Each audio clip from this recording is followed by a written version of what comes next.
$1,00,000 বাজিতে আছে। ও মাই ও গড! মাই গড। আমার মনে হয় এটাই প্রথম হোম রান হতে চলেছে। না! 3টে একটা। ওর মানসিকতা বোঝো। ও! চলে যাবে ওটা তো বাউন্ডারিতে লাগবে। যা ইয়ে! একটুর জন্য ওটা হলো না। না! ও এটা তো মাঠের বাইরে চলে গেল। ভাই শটটা দারুণ ছিল। চলো ব্রাইস! ও 6টায় 2টো। এটা তো মাঠের বাইরেই গেল না। তুমি সত্যিই খুব ভালো ব্রাইস।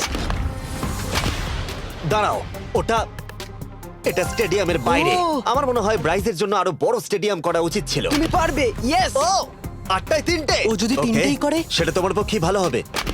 ও এটা মনে হচ্ছে ও হলো না। তো অসাধারণ শট করছে। আর একটা হোম রান। আমি হাঁপিয়ে গেছি দেখা যাক 10টায় 5টা হয় কিনা। ও ইয়ে! এটা আমি পারবো। 10টায় 4টে। ওরে বাপরে আমি হাঁপিয়ে গেলাম এবার আমার পালা। যাও শুরু বিগ করো জাস্টিস মনে হয় ব্রাইস হারপারকে হারিয়ে দেবে। আমারও তাই মনে হয়। বিগ জাস্টিস, এটা শুধু তোমার জন্য।